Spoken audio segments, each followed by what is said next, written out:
Oke, di sini akan saya lanjutkan terkait penggunaan aplikasi SPKP dan SPAK. Kita masuk di menu deskripsi. Di deskripsi survei ini kita bisa melihat nama survei yang sudah kita buat tadi.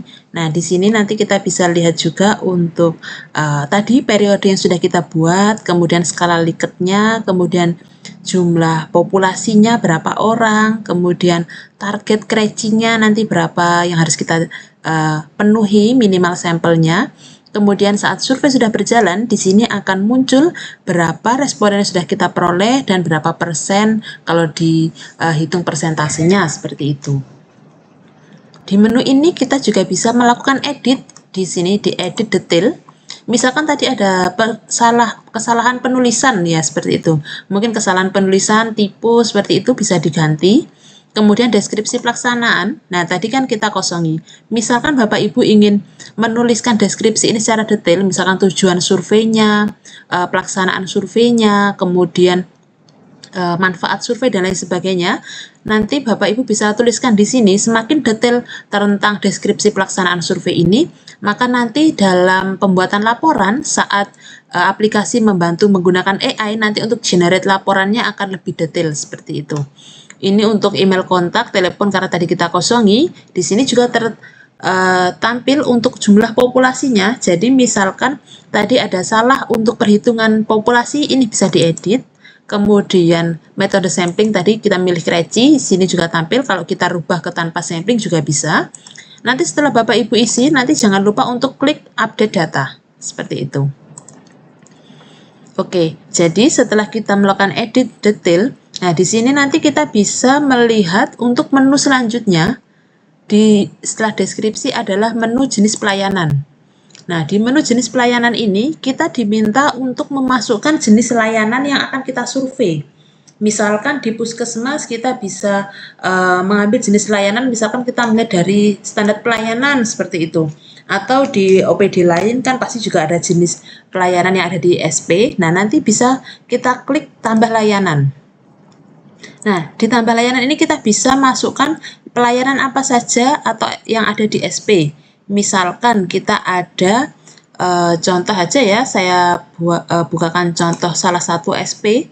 Misalkan kita klik ini, di klaster 2 pelayanan kesehatan ibu dan anak, kita paste di sini, kemudian kita klik simpan.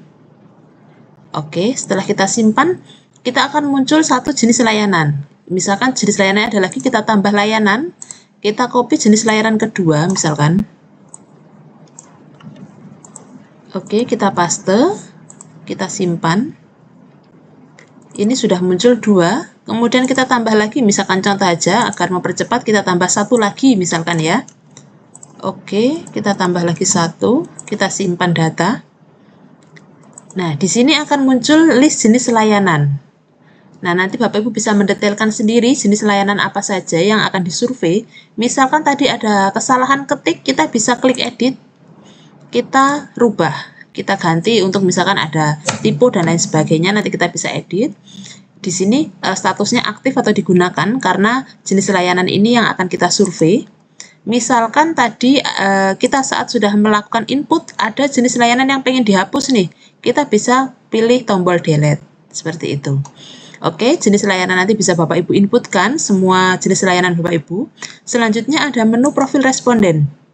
Nah, di menu profil responden ini, karena tadi di awal kita sudah menggunakan template, untuk itu profil responden juga sudah otomatis akan di-generate oleh aplikasi. Di sini ada beberapa profil yang dari template, contoh ada nama lengkap, kemudian nomor handphone, jenis kelamin, usia, pendidikan, pekerjaan, dan status penyandang disabilitas. Untuk survei persepsi kualitas pelayanan dan survei persepsi anti korupsi ini, mohon Bapak Ibu untuk tetap menanyakan terkait nomor handphone karena nanti akan digunakan di laporan. Kemudian, misalkan Bapak Ibu ada profil yang tidak ingin ditanyakan, misalkan ya. Misalkan dari sini kita tidak ingin menanyakan terkait pendidikannya. Pendidikan tidak kita tanyakan. Nah, itu kita bisa lakukan delete. Nah, di sini nanti ada menu delete. Nah, saat kita oke, otomatis nanti pendidikan tidak akan ditanyakan. Kalau misalkan di pendidikan ini kita ingin merubah atau mengedit, ini tidak hanya di pendidikan ya Bapak Ibu, di semua pilihan profil ini bisa kita lakukan delete ataupun edit. Contoh aja, di pendidikan ini misalkan kita mau edit. Nah, di sini. Ini kan tadi opsi pilihannya tadi, ini wajib diisi oleh responden. Di sini misalkan S3-nya ini mau kita hapus. Misalkan ya, S3 kita hapus, kita tulis di sini S2 dan S3, misalkan aja di sini. Seperti ini. Ini kita hapus. Nah, kemudian kita simpan perubahannya. Oke. Nah, di sini nanti untuk pendidikan otomatis dia S2 dan S3 menjadi satu, kemudian pilihan S3 tadi sudah dihapus. Kemudian untuk nomor handphone, misalkan nomor handphone ini Bapak Ibu bisa lihat, di sini ada menu wajib diisi atau tidak. Kalau ini misalkan Bapak Ibu centang, berarti responden wajib mengisi nomor HP. Tapi misalkan kita tidak centang, jadi dia opsional. Siapa yang mau menuliskan nomor HP boleh, yang tidak mengisi juga bisa. Di sini sudah langsung generate dia kalau nomor HP itu pakai angka. Ini kalau mungkin misalkan selain nomor HP, misalkan alamat, misalkan kalau kita tanya alamat, kita bisa memilih dengan ini teks bebas. Nah, seperti ini. Atau mungkin kalau di sini yang ditanyakan adalah tanggal kunjungan ke puskesmas, misalkan kita bisa pilih format tanggal. Nah, karena ini nomor HP, kita pilih yang angka. Nah, ini tadi karena tidak ada perubahan, jadi tidak saya simpan. Misalkan Bapak Ibu ingin menambah profil lain yang ingin ditanyakan. Ini menunya di sini, tambah profil responden. Kalau ambil dari template ini sudah kita sediakan template, karena tadi sudah kita ambil semua, jadi tinggal pendapatan yang belum diambil. Atau kita bisa custom profil. Kalau custom, kita menuliskan sendiri apa yang akan kita tanyakan.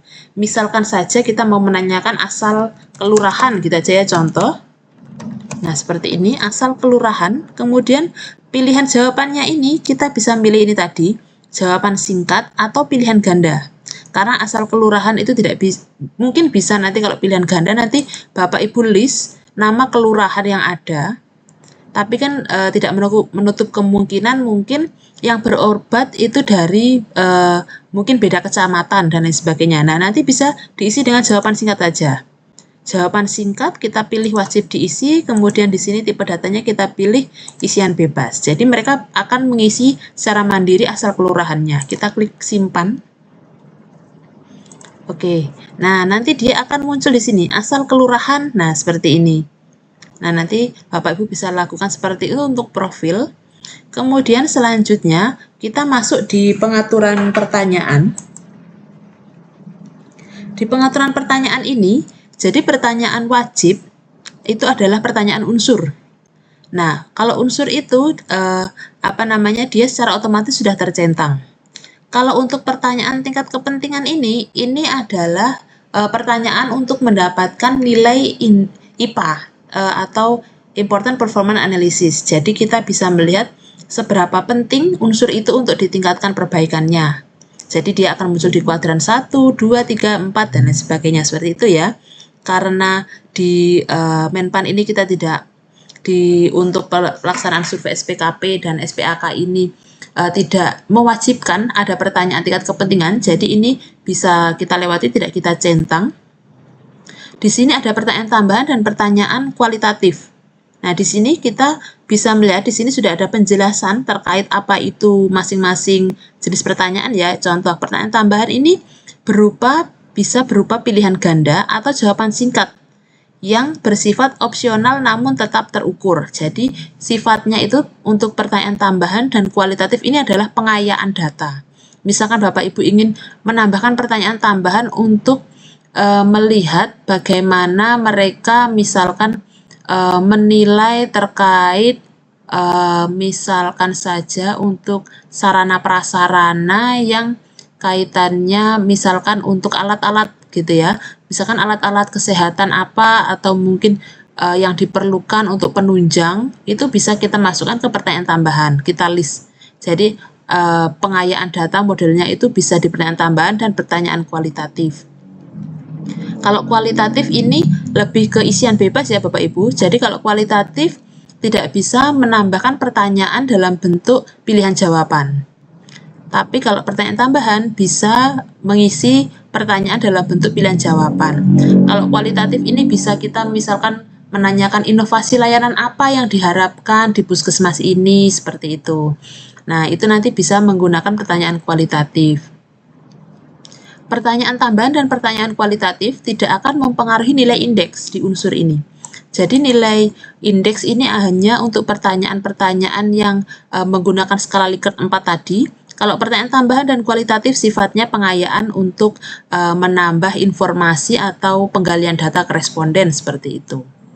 Oke, jadi misalkan nanti ada pertanyaan tambahan, kita ada pertanyaan tambahan, tinggal kita klik saja. Nanti saya buatkan satu contoh ya. Ini saya klik contoh pertanyaan tambahan dan kita klik satu untuk pertanyaan kualitatif. Ini coba kita simpan. Oke. Oke. Kemudian kita akan masuk ke menu selanjutnya, yaitu pertanyaan SPKP. Nah, di sini di pertanyaan SPKP, karena tadi kita sudah memilih dengan template, otomatis pertanyaannya sudah muncul. Ini sesuai, ini ya Bapak Ibu, sesuai Permenpan 90 tahun 2021. Jadi sudah otomatis dibuatkan dari aplikasi. Kemudian pertanyaan SPAK pun juga sama. Dia sudah otomatis akan muncul pertanyaannya sesuai Permenpan. Tadi, misalkan Bapak Ibu memilihnya tanpa template, maka Bapak Ibu di menu ini pertanyaannya akan kosong, belum ada pertanyaan. Nah, bagaimana cara menambahnya? Kalau misalkan kita tadi memilih tanpa template, tambah pertanyaan ada di sebelah kanan ini, kita klik. Di sini ada dua, pertanyaan unsur dan subunsur. Pertanyaan unsur digunakan untuk jika kita memerlukan menggunakan satu saja, kita membutuhkan satu jawaban saja, misalkan terkait bagaimana bagaimana kondisi sarana prasarana di puskesmas, misalkan itu satu pertanyaan. Tapi kalau subunsur ini misalkan kita ingin menanyakan sarana prasarana itu mulai dari sarana prasarana di ruang pendaftaran, kemudian sarana prasarana di poli, kemudian sarana prasarana misalkan toilet, musola. Nah, itu kita pakai subunsur. Jadi nanti saya berikan contoh pertanyaan unsur, misalkan ya, saya berikan contoh langsung. Nah, di pertanyaan unsur ini misalkan kita mau tadi kita contohkan sarana prasarana ya, misalkan ini nama pendeknya aja. Kalau di paling atas ini kita sebutkan nama pendeknya dulu, jadi bukan pertanyaannya. Nah, misalkan kita ini sarana dan prasarana ya. Nah, kalau tanpa subunsur kita langsung menuliskan, misalkan seperti ini.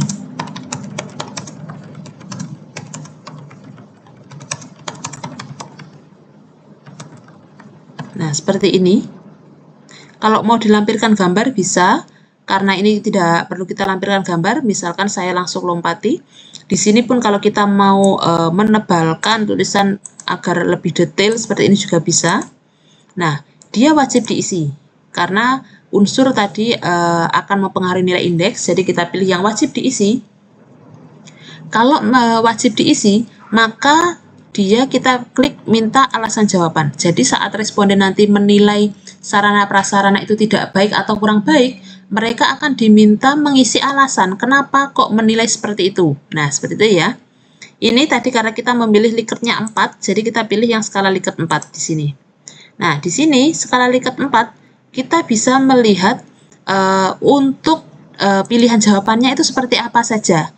Misalkan tadi kan pertanyaannya bagaimana kondisi sarana prasarana di puskesmas? Misalkan kita ngomongnya, kita mulai kalau pilihan pertama itu tidak baik, misalkan tidak baik. Nah, nanti kita akan, nah di sini sudah ada otomatis kalau kita mengetik tidak baik, di bawahnya akan otomatis ikut kurang baik, baik, sangat baik, seperti ini ya. Nah, seperti ini nanti kita tinggal simpan pertanyaannya. Oke, setelah kita simpan, dia akan muncul di sini sebelah nomor U9 ini, sarana prasarana. Bagaimana kondisi sarana prasarana di puskesmas? Nah, dia sudah akan muncul seperti ini. Bagaimana kalau dengan tadi kita dengan subunsur? Saya contohkan ya. Kalau subunsur, Bapak Ibu wajib membuat pertanyaan unsurnya dulu. Jadi tetap kita klik di pertanyaan unsur. Di sini misalkan kita tulis lagi tadi sarana prasarana. Contoh ya ini, contoh yang kedua. Kan kita dengan subunsur. Karena tadi yang pertama kita memilih tanpa subunsur. Ini yang kedua kita pilih dengan subunsur. Nah, kalau seperti ini kita simpan dulu nih pertanyaannya.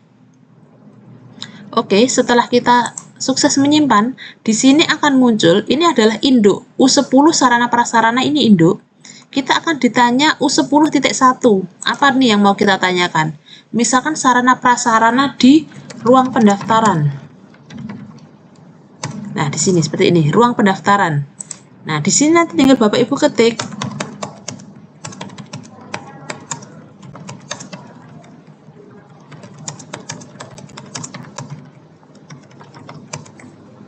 Nah, seperti ini. Karena tadi ruang pendaftaran ini adalah nama kecilnya, di sini pertanyaannya seperti ini. Ini bisa kita bold untuk seperti ini. Nah,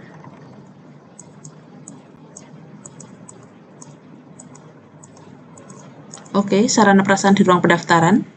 Tadi gambar bisa diisi atau tidak. Ini adalah wajib diisi. Minta alasan jawaban, kemudian gunakan opsi 4. Kita pilih yang tadi tidak baik. Nah, di sini kita simpan subunsur ini. Nah, setelah sukses, kita ditanya ini, U2.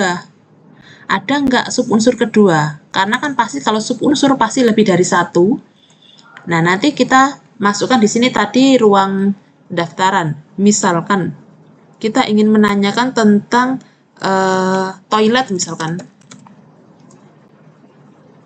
Nah, di sini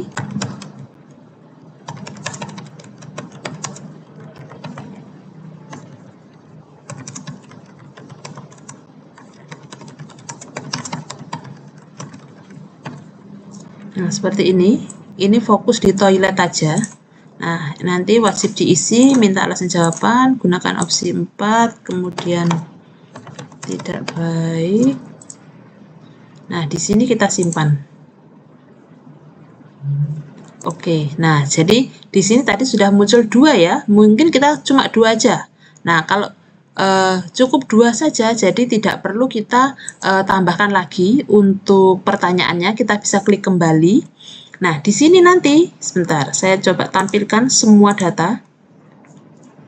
Di sini akan muncul ini tadi, U10 sarana prasarana, jadi ini adalah induknya, untuk itu di sini tidak ada pilihan jawaban. Kemudian U10.1 kita menanyakan ruang pendaftaran, U10.2 adalah toilet. Nah, di sini muncul pilihan jawabannya. Nanti untuk di laporan, dia akan muncul nilai indeks sarana prasarana sendiri 1, secara besarnya, gabungan dari 2 pertanyaan ini, dan ada juga informasi untuk penilaian responden dari sisi ruang pendaftaran dan toilet ini. Jadi juga akan tampil hasilnya. Oke, dari pertanyaan ini untuk penggunaan di menu SPKP ataupun pertanyaan di SPAK ini sama, cara pengoperasiannya sama, tinggal kita sesuaikan. Kalau SPKP karena persepsi kualitas pelayanan, kalau pertanyaan tentang kualitas pelayanan masuk di sini, kalau tentang persepsi anti korupsi masuknya di pertanyaan SPAK seperti itu. Karena tadi kita ngeklik pertanyaan tambahan, nah kita bisa coba saja di ini pertanyaan tambahan SPKP misalkan. Nah, di sini misalkan kita ingin menambahkan pertanyaan di sini. Nah, kita disuguhkan pilihan apakah pertanyaan itu melekat pada unsur pelayanan atau tidak melekat. Kalau melekat ini berarti misalkan ya, tadi kan kita ada pertanyaan tentang sarana prasarana, misalkan melekat di sarana prasarana, jadi masih satu rumpun nih, kita mau nanyakan, sarana prasarana apa yang Bapak Ibu harapkan? Nah, seperti itu bisa melekat. Kalau tidak melekat, ini dia bisa kita pilih, dia nanti mau di awal pertanyaan, atau di tengah-tengah, atau di akhir, itu bisa. Contoh, melekat pada unsur, saya contohkan. Nah, di sini kita pilih unsur mana, kita mau melekatkan dia di mana. Contoh, di sini kita mau melekatkan, ini tadi karena 2 yang kita input ya, kita contoh aja melekat di bawahnya ini, U9 yang sarana prasarana. Nah, di sini kita bisa menanyakan, gini misalkan.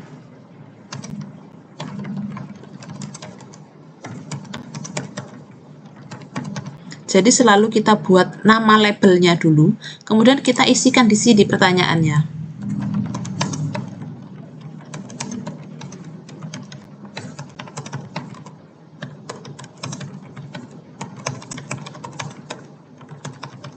Contoh aja misalkan seperti ini ya.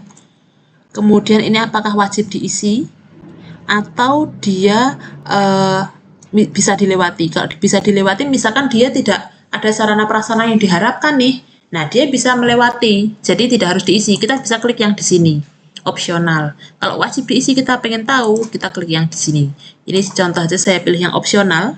Nah, ini pilihan jawabannya itu bagaimana? Apakah deskripsi terbuka, mereka bisa nginput, ngetik sendiri, atau pilihan ganda terstruktur? Kalau pilihan ganda, nanti Bapak Ibu harus memasukkan pilihan jawabannya apa saja. Jadi misalkan kalau tadi sarana prasarana yang ingin ditambah, misalkan Bapak Ibu ini ngelis, misalkan kursi, atau kemudian kita tambah lagi, misalkan alat kesehatannya. Nah, seperti ini. Ini kalau perlu lainnya itu adalah mereka bisa mengisi mandiri tuh. Apa aja yang ingin ditambahkan, ini bisa dengan isian lainnya. Kemudian apakah dia single choice? Kalau single choice adalah memilih satu saja. Kalau multiple berarti dia bisa memilih lebih dari satu.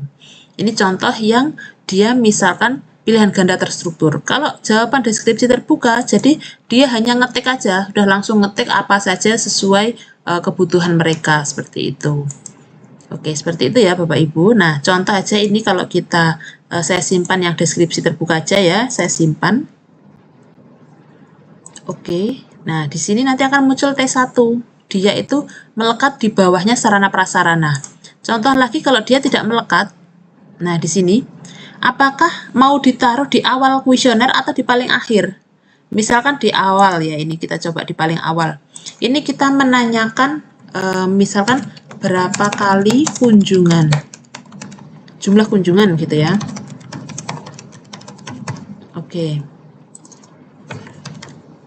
Nah, di sini pertanyaannya misalkan gini.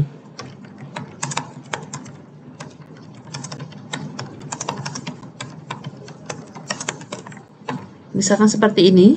Nah, di sini juga Bapak Ibu bisa memilih apakah wajib diisi atau tidak. Misalkan kita pilih wajib diisi. Nah, kemudian di sini apakah mereka tadi seperti tadi jawaban terbuka atau pilihan ganda. Misalkan kita buat pilihan ganda.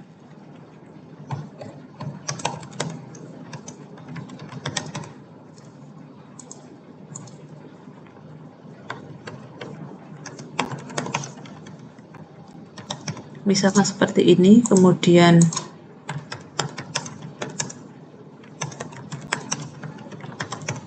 misalkan ini. Nah, contoh seperti ini, kemudian pilihan lainnya tidak, kita pilih yang single choice, kita simpan. Oke, nah di sini nanti sudah akan tampil untuk pilihan jawabannya. Nah, untuk pertanyaan SPAK juga sama, untuk penambahan pertanyaan tambahan juga seperti itu. Kita masuk selanjutnya di pertanyaan kualitatif. Nah, pertanyaan kualitatif ini bisa kita tambah pertanyaan seperti ini. Di sini langsung kita isi. Kita mau menanyakan apa? Misalkan kita mau menanyakan ini.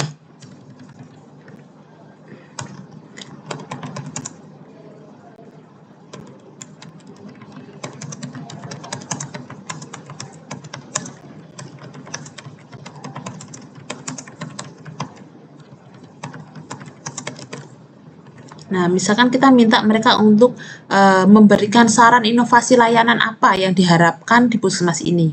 Nah, kalau dia wajib diisi, kita klik ini. Kalau kita nggak klik, berarti responden bisa melewati pertanyaan itu. Misalkan kita klik, kita simpan. Oke, ini satu pertanyaan kualitatif sudah muncul. Kalau ingin ditambah, diedit, dan sebagainya bisa ditambah, tinggal klik tambah pertanyaan. Nah, selanjutnya kita akan masuk di tampilannya. Jadi tampilannya itu, jadi kita agak lompat dulu ya, izin saya lompat ke kuesioner. Nah, di kuesioner ini nanti kita akan tampil seperti ini. Jadi nanti akan muncul jenis layanan tadi yang sudah kita input, kemudian profil-profil tadi. Nah, di sini sudah tampil juga. Ini adalah kuesioner dalam bentuk PDF-nya. Misalkan Bapak Ibu memerlukan untuk dicetak, untuk di-ACC-kan ke pimpinan. Nah, ini bisa kita cetak dalam bentuk PDF seperti ini. Ataupun dalam bentuk soft file, diperlukan untuk soft file juga bisa. Ini yang akan di-share seperti itu. Nah, ini akan muncul tadi karena kita memilih di awal berapa kali berubah di puskesmas ini. Nah, di sini sudah muncul ya. Nah, ini adalah pertanyaan tadi yang sudah kita input. Ini tadi contoh, ada pertanyaan sarana prasarana apa yang diharapkan, di bawahnya U9 ya tadi ya. Sini akan muncul, ini tadi contoh untuk sarpras yang di breakdown, ini pendaftaran sendiri, toilet sendiri. Nah, di sini adalah untuk survei persepsi anti korupsinya. Nah, seperti itu. Di sini pertanyaan kualitatif yang sudah kita buat. Untuk saran dan opini ini sudah otomatis dari aplikasi diminta untuk menanyakan saran dan opini. Oke, jadi seperti itu Bapak Ibu untuk pembuatan kuesioner. Jadi mulai dari penginputan jenis pelayanan, kemudian untuk menentukan profil responden yang akan ditanyakan, kemudian pengaturan pertanyaan, dan bagaimana tampilan pertanyaan SPKP, SPAK, kemudian bagaimana cara menambah pertanyaan, pertanyaan tambah, dan kualitatif juga. Jadi untuk penjelasan selanjutnya akan saya lanjutkan di next video.